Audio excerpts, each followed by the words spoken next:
नमस्कार साथियों। उत्तर प्रदेश के शहर कानपुर नगर से मैं राजीव सिंह कुशवाहा भारती एक बार फिर आपके समक्ष हूं। दोस्तों, कानपुर नगर में ये जो दिल दहला देने वाली घटना हुई है, आज उस घटना को लेकर मैं राष्ट्रीय स्तर की मीडिया, उत्तर प्रदेश पुलिस प्रशासन और उत्तर प्रदेश की शासन व्यवस्था तीनों से कुछ सवाल करने और अपनी बात रखने आया हूं। सबसे पहले बात करते हैं राष्ट्रीय स्तर की मीडिया की। एक घोड़े की टांग टूटने पर उसे राष्ट्रीय स्तर का मुद्दा बनाने वाली मीडिया, एक गर्भवती हथिनी के मरने पर एक एक घंटे डिबेट कराने वाले न्यूज चैनल और एंकर कहां छुप के बैठे हैं आज। घोड़े की टांग टूटने की न्यूज जरूरी थी, मैं मानता हूं, समर्थन करता हूं। जिस तरह से अनानास में, फल में बम रखकर मारा गया, वो घटना डिबेट के लायक थी, मैं समर्थन करता हूं। लेकिन क्या उत्तर प्रदेश के आगरा, कन्नौज, बुंदेलखंड में नाबालिग बच्चियां जो गर्भवती हुई हैं, क्या वो घटना न्यूज चैनल पर चलाने लायक नहीं है? कानपुर में ये जो जघन्य अपराध हुआ, 8 पुलिसकर्मी, एसओ, सीओ, चौकी इंचार्ज सहित 4 कांस्टेबल शहीद हो गए और जो घायल हैं उनका पता नहीं वो बचेंगे या नहीं। क्या यह घटना एक एक घंटे डिबेट के लायक नहीं लगती आप लोगों को? कहां मुंह छुपाकर बैठे हो सारे के सारे? पुराने हिंदी फिल्मों में डायलॉग हुआ करता था कि तुमसे तो अच्छी वो तवाइफें हैं जो मजबूरी में अपना जिस्म बेचती हैं, जमीर नहीं। तुम लोगों ने अपना जमीर बेच रखा है, क्योंकि यहां भाजपा की सरकार है उत्तर प्रदेश में, इसलिए ये मुद्दे आप लोगों को राष्ट्रीय स्तर के मुद्दे नहीं लगते, इनमें आप लोगों को अपराध नहीं नजर आता। अरे बंद करो ये दलाली की दुकानें। कब तक ये राजनीतिक दलों की और सत्ता की चाटुकारिता करते रहोगे? लोकतंत्र का चौथा स्तंभ बोला जाता है मीडिया को, और तुम लोग सिर्फ सत्ता की चाटुकारिता करते रहो। सत्ता के हिसाब से, सरकारों की सहूलियतों के हिसाब से खबरों को पेश करते हो। अरे कोई और काम धंधा करो यार, सपोर्ट करेंगे हम तुम्हारा उस काम धंधे में। लेकिन आपने यदि पत्रकारिता को अपना प्रोफेशन चूज किया है तो उसकी मर्यादा, उसकी गरिमा तो रखो। अब बात करते हैं उत्तर प्रदेश पुलिस प्रशासन की। यह जो घटना हुई, 8 पुलिसकर्मी शहीद हुए, बड़े ऑफिसर से लेके कांस्टेबल तक, यह तो बहुत पहले तय हो गई थी कि यह होगा। आज मैं पुलिस प्रशासन के बड़े बड़े अधिकारियों से कहना चाहता हूं, जितने बड़े से बड़े अधिकारी हैं उत्तर प्रदेश पुलिस प्रशासन में, उन सबसे कहना चाहता हूं, यह विकास दुबे सन 2001 में जब यह गली का एक मामूली सा गुंडा हुआ करता था, उस समय इसने थाने में घुसकर एक मंत्री को गोली मारी थी और यह सही सलामत जिंदा थाने से वापस चला गया था। अरे हाथों में मेहंदी लगाकर बैठे थे क्या पुलिस वाले? आपको वर्दी मिली है, उस वर्दी की अहमियत समझिए। यकीनन आपकी ड्यूटी है इन राजनीतिक लोगों की सुरक्षा करने की, लेकिन इनके फोन कॉल पे और इनके आदेश पे इन गुंडों की सुरक्षा करने की जिम्मेदारी आपकी नहीं है। आपको जो वर्दी मिली है उसकी ताकत को समझिए। आपकी टोपी पे जो अशोक चिन्ह लगा है उसकी अहमियत को समझिए। कब तक इन राजनीतिक गुंडों की गुलामी करते रहेंगे? इसीलिए वर्दी पहनी है क्या आप लोगों ने? सरकारें आएंगी जाएंगी, सांसद विधायक बदलेंगे, लेकिन आपको तो अपनी ड्यूटी करनी है ना। 2024 में हम भी सत्ता में आएंगे।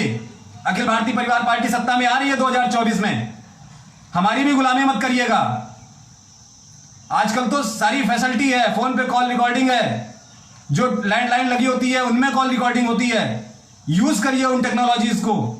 कोई भी सांसद, विधायक, मंत्री, सत्ता का हो, विपक्ष का सांसद विधायक हो, कोई भी हो, यदि आपको किसी भी अपराध या आपराधिक व्यक्ति को या आपराधिक घटना को सपोर्ट करने के लिए कॉल, मैसेज कुछ भी करता है, पब्लिक करो उसको।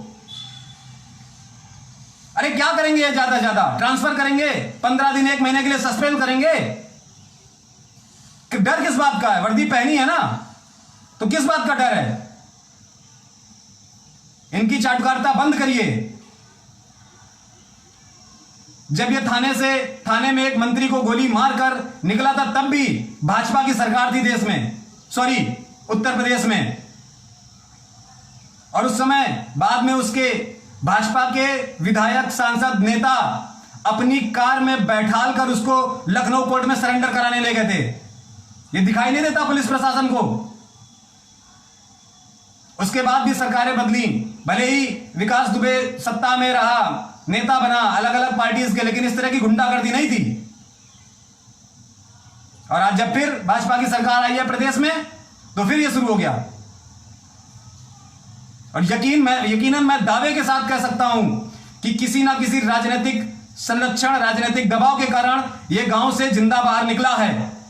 वरना 8 पुलिस कर्मियों को, एसओ को, सीओ को, चौकी इंचार्ज को गोली मारने के बाद कोई भी अपराधी जिंदा निकल नहीं सकता। बंद करो इन राजनीतिक गुंडों की गुलामी, अपनी ड्यूटी निभाइए। अब बात करते हैं उत्तर प्रदेश की ढोंगी शासन व्यवस्था की। हां जी, ढोंगी शासन व्यवस्था। ये योगी शासन व्यवस्था नहीं है, ढोंगी है, ढोंगी। योग बड़ी चीज होती है। सन्यासी, संत, योगी, ये बड़े ओहदे होते हैं। बड़े बड़े राजा, महाराजा, राजनेता, सन्यासी और योगियों के आगे नतमस्तक होते हैं, सर झुकाते हैं उनके आगे, आशीर्वाद लेते हैं उनसे। योगी जी, बहुत इज्जत थी आपके लिए दिल में। सुनते थे कि आपने गृह त्याग किया, संन्यास धारण किया, देश की, समाज की भलाई के लिए अच्छा मार्ग चुना। लेकिन जब से आपने ये गद्दी स्वीकार की है ना, वो सारी छवि खत्म हो गई। आज आपकी छवि मात्र एक राजनीतिक दल के कार्यकर्ता और एक राजनेता की है। एक ऐसा निकम्मा राजनेता जिससे ना प्रदेश संभाला जा रहा है, ना प्रदेश में कोई विकास का कार्य कराया जा रहा है, और ना ही प्रदेश की कानून व्यवस्था संभाली जा रही है। ऐसा निकम्मा राजनेता। अरे योगी वो होता है जो राजपाट छोड़कर समाज की भलाई के लिए कार्य करता है। योगी बनने के लिए विवेकानंद बनना पड़ता है, गौतम बुद्ध बनना पड़ता है। यह स्वार्थ, लालच, राजगद्दी के लालच में सिर्फ भगवा पहन लेने से कोई योगी नहीं हो जाता। मन से भगवा बनना पड़ता है, मन से सन्यासी बनना पड़ता है। यह राजगद्दी स्वीकार करके जो सनातन धर्म में भगवा की और जो सन्यासी की अहमियत थी ना, जो छवि थी सन्यासी की, उस छवि को धूमिल किया है आपने, चोट पहुंचाई है उस छवि को। अरे नहीं संभलता प्रदेश तो जाओ हिमालय की चोटियों पे बैठकर तपस्या करो जाके। कानून व्यवस्था की धज्जियां उड़ा रखी हैं आपने। जाकर बैठो गोरखनाथ मंदिर में और करो धर्म का प्रचार। आज इस वीडियो के माध्यम से और ये चेतावनी सिर्फ मुख्यमंत्री आपके लिए नहीं है, प्रदेश में जितने भी मंत्री, सांसद, विधायक हैं उन सबके लिए चेतावनी है। और ये चेतावनी किसी राजनीतिक पार्टी के पदाधिकारी की नहीं देगा। कानपुर का एक नाम नागरिक आपको चेतावनी दे रहा है, सुधर जाइए। कहां है आज कानपुर नगर के सांसद? कहां है कानपुर देहात अकबरपुर के सांसद? कहां है 10 की 10 विधानसभाओं के विधायक? सबके सब। अगर अपराध और अपराधियों के खिलाफ खुलकर बोलने की हिम्मत और क्षमता नहीं, तो ये राजनीति छोड़कर परचून की दुकान खोलो और अपना काम धंधा करो जाकर। राजनीति करनी है तो जनता की भलाई के लिए करो। और ये चेतावनी कान खोलकर सुन लीजिए। अगर जनता ने आपसे राजनीति छुड़वाई ना, तो कहीं मुंह दिखाने के काबिल नहीं रहोगे। ध्यान रखना इस बात को, माइंड इट। आज बोल रहा हूं आपसे इस वीडियो के माध्यम से, सभी लोगों से और जनता से, बाहर करो ऐसे राजनीतिक गुंडों को राजनीति से।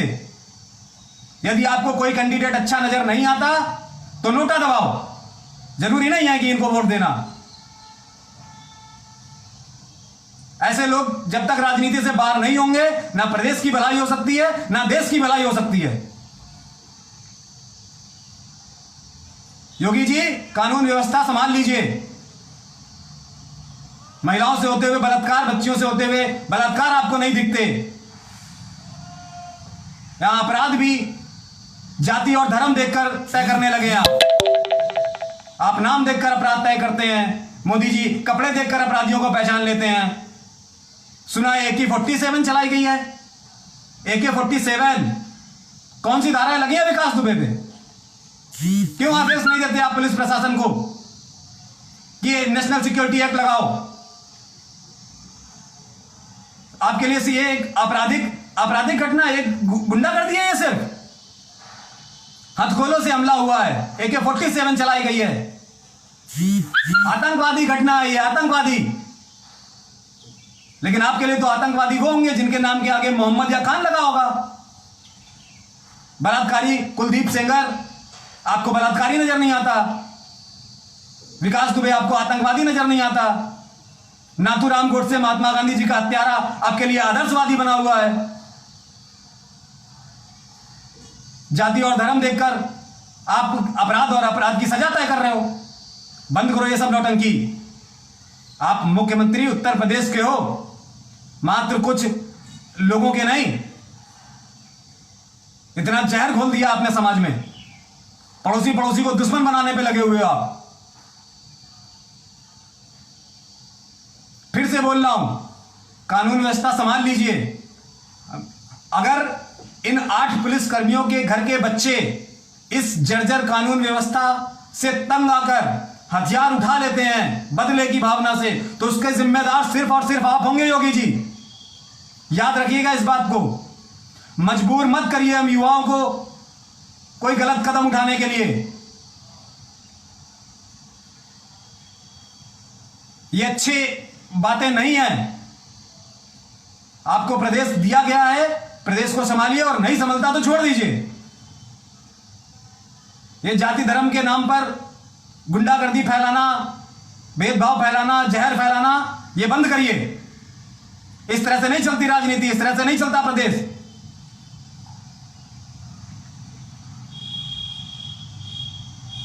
एक बार फिर बोल रहा हूं, जनता की बेहद डिमांड पर बजरिया थाने से कोई चुलबुल पांडे जैसा धाकड़ पुलिस वाला सामने आए या ना आए, लेकिन आप जैसे काले अंग्रेजों को सबक सिखाने के लिए कानपुर के एक एक घर से भगत सिंह और चंद्रशेखर आजाद जैसे लोग जरूर निकल आएंगे।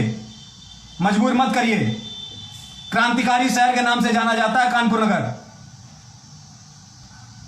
और इस धरती ने अभी क्रांतिकारियों को जन्म देना बंद नहीं किया। ध्यान रखिएगा इस बात को। चलते हैं। राम राम, फिर मिलेंगे। जय हिंद, जय भारत।